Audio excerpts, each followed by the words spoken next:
আজকে আমাদের সমমনা রাজনৈতিক দলসমূহের 8 দলীয় রাজনৈতিক দলের যৌথ প্রেস ব্রিফিংয়ে আপনারা এখানে উপস্থিত হয়েছেন, এই জন্য আপনাদের সকলকে আমরা আন্তরিক অভিনন্দন জানাচ্ছি, আপনাদের শুকরিয়া জ্ঞাপন করছি।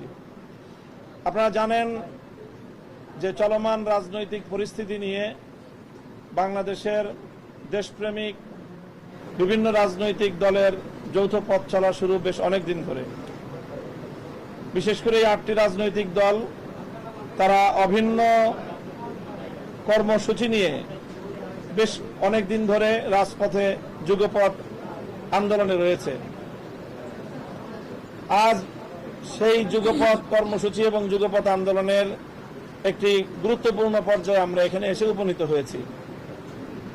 এখন বাংলাদেশ আগামী ত্রয়োদশ জাতীয় সংসদ নির্বাচনের একেবারে দ্বার প্রান্তে উপনীত। এই সময়ে জুলাই বিপ্লবকে কেন্দ্র করে বাংলাদেশের মানুষ যে নতুন স্বপ্ন দেখেছিল, সেই নতুন স্বপ্ন পূরণের, নতুন বন্দোবস্ত বাস্তবায়নের যে কমিটমেন্ট রাজনীতিবিদদের, রাজনৈতিক দলসমূহের এবং বিশেষ করে বর্তমান যে অন্তর্বর্তীকালীন সরকার ক্ষমতাসীন তাদের যে কমিটমেন্ট ছিল, সেই কমিটমেন্ট বাস্তবায়নের একটা চূড়ান্ত মুহূর্ত। আমরা সমমনা রাজনৈতিক দল বিগত অনেক দিন ধরে 5 দফা দাবি নিয়ে আমরা যুগপৎ কর্মসূচিতে রয়েছি।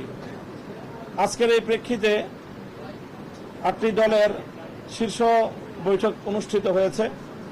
সেই শীর্ষ বৈঠক থেকে আমরা আমাদের সেই পূর্ব ঘোষিত যে 5 দফা, সেই 5 দফার কিছু বিষয়কে আমরা আরো গুরুত্বের সাথে আপনাদের মাধ্যমে জাতির সামনে উপস্থাপন করতে চাচ্ছি। আমরা আমাদের সেই 5 দফায় অনড় রয়েছি। আমাদের আন্দোলন, আমাদের সংগ্রাম অব্যাহত থাকবে। বিশেষ করে সর্বশেষ এখন জাতির যে সবচেয়ে গুরুত্বপূর্ণ এজেন্ডা, দেশের মানুষের যে অভিপ্রায় এবং ইচ্ছা, সেটা হলো যে জুলাই বিপ্লবের অর্জনকে ঘরে তোলা। জুলাই বিপ্লবের প্রেক্ষিতে যে জুলাই সনদ প্রণীত হয়েছে ঐক্যমত্যের ভিত্তিতে, সেই জুলাই সনদের আইনি ভিত্তি প্রদান, এটা আমাদের দীর্ঘদিনের প্রত্যাশা, জাতির প্রত্যাশা। সেই আইনি ভিত্তি প্রদানের রূপরেখাও ইতিমধ্যে নির্ধারিত হয়েছে এবং সেই রূপরেখার ভিত্তিতে আজকে আমরা আপনাদের মাধ্যমে সমমনা দেশপ্রেমিক 8টি রাজনৈতিক দল থেকে আমরা স্পষ্ট ঘোষণা করছি যে অনতিবিলম্বে জুলাই সনদের